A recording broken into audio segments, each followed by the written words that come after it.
Welcome to all of you. आज के lecture में हम लोग देखेंगे ऑब्जेक्टिव ऑफ ऑडिट। ऑब्जेक्टिव क्या है? ऑब्जेक्टिव मतलब जो इंटेंशन, जो हम वर्क कर रहे हैं वो क्यों कर रहे हैं, उसके पीछे का मीनिंग क्या है हमारा। हम वैसे भी कॉमर्स वाले कोई भी काम ऐसे नहीं करते जब तक हमको ना पता हो हम इसमें जो इनपुट देंगे उससे हमको क्या आउटपुट मिलेगा। जब तक वही क्लियर ना हो तो हम कॉमर्स वाले तो उसमें आगे बढ़ेंगे ही नहीं। तो वैसे ही जैसे ऑडिट है, हमने अभी स्टार्ट किया हुआ है ये कंटेंट। तो ऑडिट की बात करें तो ऑडिट में फर्स्ट ऑफ ऑल ये तो जान लो पहले कि उसके पीछे ऑब्जेक्ट क्या है, ऑडिट क्यों करवाना होता है। तो ऑडिट मतलब यहां पे हमने सिंपल एक डेफिनेशन देखी थी, detail examination and checking of books of account. मतलब जो हमारे बुक्स ऑफ अकाउंट है, स्टेटमेंट है, वाउचर है, उसको डिटेल एग्जामिनेशन, डिटेल में चेक करने का। बट ये क्यों करने का? यहां पे उसके ऑब्जेक्ट के दो पार्ट होते हैं, first primary object, secondary object.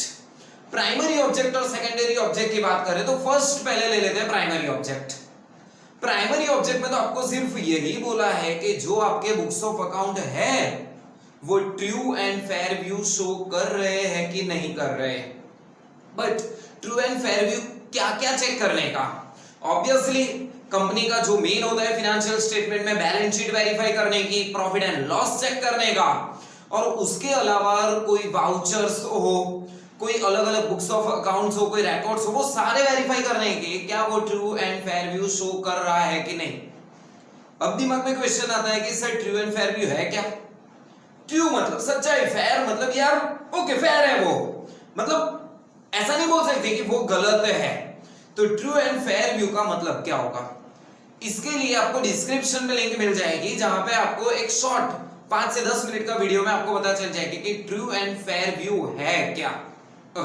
आगे चलते, true and fair view check कर लेंगे सबसे पहले शो कर रहे हैं कि नहीं। और फाइनल हमारा ऑब्जेक्ट यहां पे देखो, सुनो ध्यान से, उसके ऊपर एक रिपोर्ट तैयार करूंगा। रिपोर्ट मतलब ओपिनियन दूंगा मैं कि ये बुक्स ऑफ अकाउंट सही है या नहीं।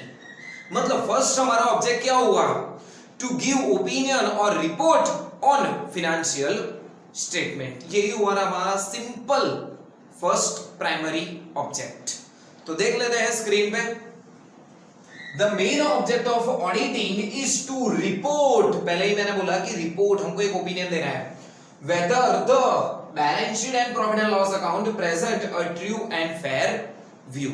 बट सर ये कहां पे लिखा हुआ है कि ट्रू एंड फेयर व्यू अगर हम चेक करेंगे P&L और बैलेंस शीट का तो हम उसको प्राइमरी ऑब्जेक्ट बोल देंगे?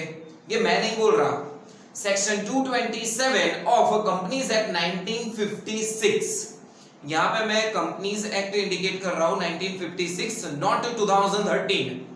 1956 के रिलेटेड मैं बात कर रहा हूं। सेक्शन 227 में बताया गया है कि हमारा ऑब्जेक्ट क्या है, balance sheet and profit and loss verify करो true and fair view show कर रहा है कि नहीं। Okay, of the state of affairs, section 227 of companies act 1956 indicate this object of auditing. मतलब जो 1956 का एक्ट है कंपनीज एक्ट, उसमें सेक्शन 227 में बताया गया है ये हमारा ऑब्जेक्ट है।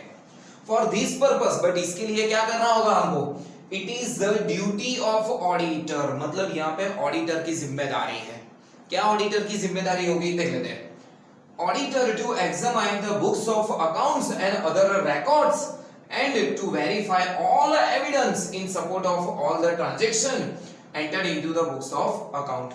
मतलब बुक्स ऑफ अकाउंट में जितने भी ट्रांजैक्शन हमने एंटर किए उसके रिलेटेड एविडेंस वेरीफाई कर लो, क्या वो एंट्री सही है। ऐसा तो नहीं है ना कि ट्रांजैक्शन हुआ ही नहीं और फेक एंट्री बताई गई है, या तो हायर अमाउंट से बताई गई है एंट्री, वो वेरीफाई कर लो।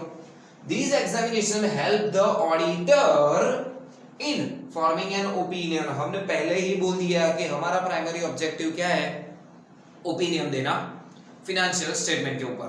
तो मतलब ऑडिटर जब तक ये सब वेरीफाई नहीं करेगा तब तक उसको पता ही नहीं चलेगा।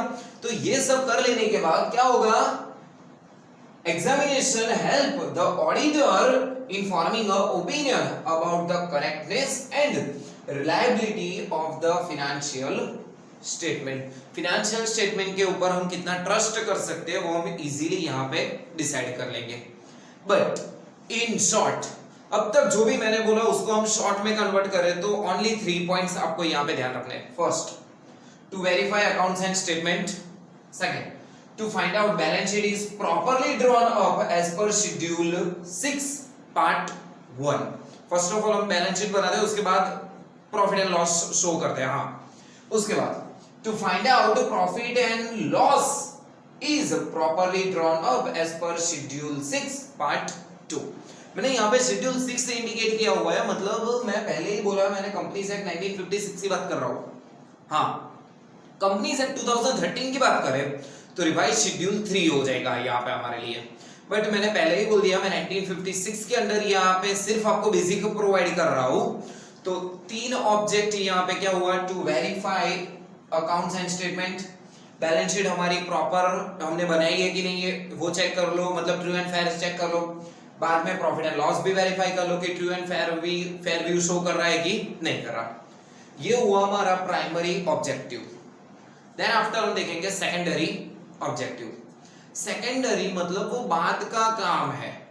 ऑडिटर जब बुक्स ऑफ अकाउंट वेरीफाई करता है तो उसके दिमाग में फर्स्ट इंटेंशन क्या होता है, इसके ऊपर से मेरे को ओपिनियन और रिपोर्ट देना है. बट उसके साथ साथ मतलब दूसरे नंबर पे उसकी बात आ रही है कि वेरीफाई करो जो बुक्स ऑफ अकाउंट्स है उसमें क्या एरर और फ्रॉड तो नहीं है ना.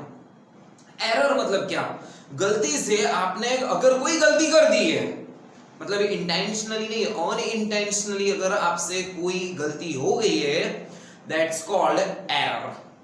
बट अगर आपने कोई इंटेंशनली गलती की है तो उसको हम क्या बोलेंगे, फ्रॉड. तो ऑडिट का सेकेंडरी ऑब्जेक्ट क्या होता है, to find out and detection and prevention. Detection मतलब फाइंड आउट करना, प्रिवेंशन मतलब उसको कंट्रोल करना, रोकना कि कंपनी के बुक्स ऑफ अकाउंट में एरर एंड फ्रॉड मिनिमाइज हो या तो जीरो लेवल पे वो आ जाए. तो सेकेंडरी ऑब्जेक्ट देख लेते हैं हम. To achieve the main object has to detect, मतलब ये वाला ऑब्जेक्ट अचीव करने के लिए ये वाला तो चाहिए. अगर हमने एरर नहीं फाइंड आउट किया, फ्रॉड फाइंड आउट नहीं किया, तो कैसे हम बोल सकते हैं कि true and fair view show कर रहा है कि नहीं कर रहा है. To detect error and fraud if any, अगर हमको एरर फ्रॉड मिल भी गया and therefore it can be said that detection, उसके बाद क्या करने का, हमने फाइंड आउट कर तो लिया, डिटेक्शन एंड प्रिवेंशन.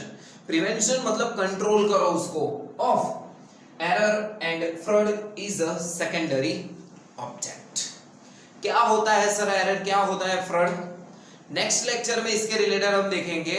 एरर और फ्रॉड के रिलेटेड कैसे कैसे अलग अलग टाइप के एरर्स होते हैं, कैसे कैसे फ्रॉड किए जाते हैं. मतलब हम ऑडिट में ये पढ़ेंगे कि कैसे फ्रॉड किए जाते हैं. क्यों, क्योंकि हमको ये तो पता होना चाहिए ना. जब तक हमको ये नहीं पता होगा कि कैसे फ्रॉड किए जाते हैं तो उस फ्रॉड को कैसे कैचअप करेंगे हम. तो सबसे पहले नेक्स्ट लेक्चर में हम लोग ये पढ़ेंगे एरर एंड फ्रॉड.